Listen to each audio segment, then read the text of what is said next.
of the murder case that shocked an entire small town. This story will keep you awake tonight. So smash that subscribe button, leave a like if you dare, and tell us in the comments. Do you think justice was ever really served? Snow fell softly over Sycamore, Illinois, on the evening of December 3, 1957.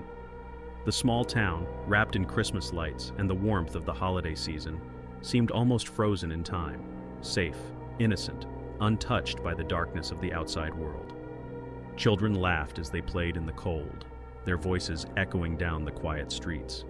Among them was 7-year-old Maria Ridulph, a lively little girl with a gap-toothed grin and a trusting spirit that drew people to her. She was bundled in a winter coat, cheeks rosy from the frosty air, playing a simple game of hide-and-seek with her best friend Kathy. That was when a stranger appeared. He called himself Johnny. Friendly, smooth-talking, the kind of man who could disarm suspicion with a smile. He offered the girls piggyback rides, joking with them like a big brother.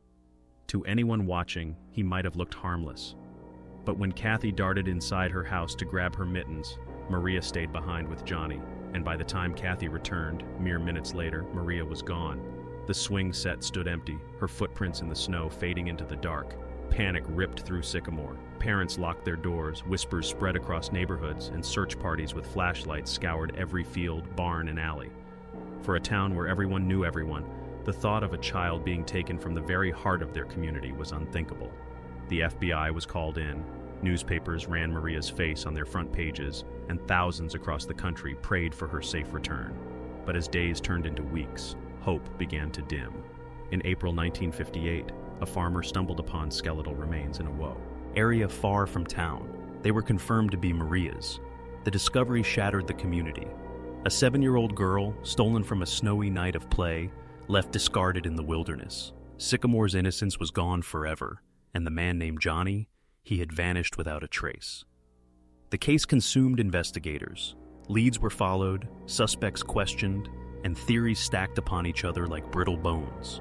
One name kept appearing, John Tessier, a local young man who lived only a few blocks away. At the time of Maria's disappearance, Tessier had been questioned, but he had an alibi. He said he was in Rockford, making a phone call to enlist in the military. With little to hold him on, the police let him go, and as years passed, the case grew cold. Maria became a ghost story whispered in Sycamore, a symbol of innocence stolen and justice denied. Decades later, the past came clawing back. In the 90s, Tessier's family began unraveling with dark accusations. His half-sisters recalled their dying mother's words, spoken in a weak, rasping voice. John did it. That confession opened the case again, pulling investigators into a labyrinth of half-buried memories and fading evidence. By 2008, the FBI and local authorities were convinced they had found Maria's killer at last. Tessier, now going by the name Jack McCullough, was arrested. In 2012, after one of the longest gaps between crime and conviction in U.S. history, McCullough was found guilty. The courtroom erupted with tears. For Maria's family, it felt like justice had finally been served. After 55 years, the monster who stole their child was behind bars. But beneath the relief, questions stirred. The case was built on memories from half a century ago, on circumstantial scraps and shaky timelines. McCullough swore he was innocent.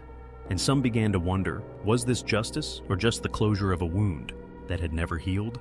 The town celebrated the conviction, but the story was far from over, because not long after, evidence would emerge that threatened to tear the entire verdict apart. The gavel had barely fallen in the courtroom when Sycamore breathed a sigh of relief. After 55 years of waiting, Jack McCullough was found guilty of murdering Maria Ridulph. For the Ridulph family, it was the closest thing to peace they had ever felt. Parents clutched their children a little tighter that night, believing the monster had finally been caged. The newspapers called it a triumph of justice, a story of perseverance across generations. But behind the headlines, cracks were already forming. McCullough, an aging man at this point, sat in his cell proclaiming his innocence. His words weren't the desperate ramblings of a broken man.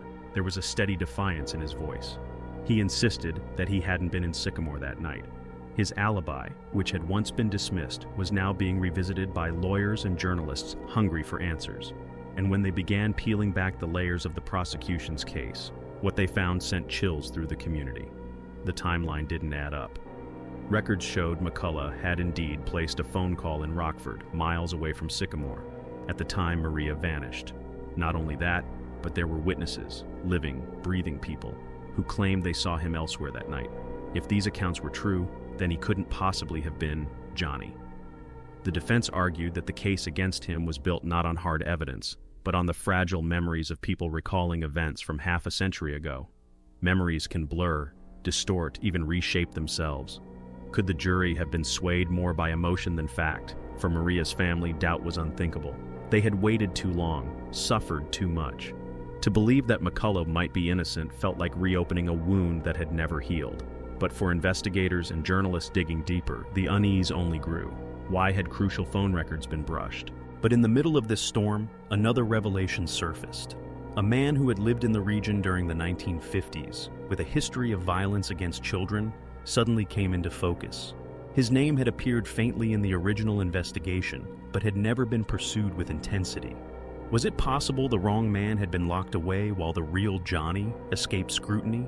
The answer lay buried in decades-old files, in fading memories, in whispers long ignored. And as investigators reopened those doors, what they discovered would shake Sycamore once more. Because justice, it seemed, was not only delayed, it might have been misled entirely. The year was 2016, and Sycamore was once again drowning in doubt.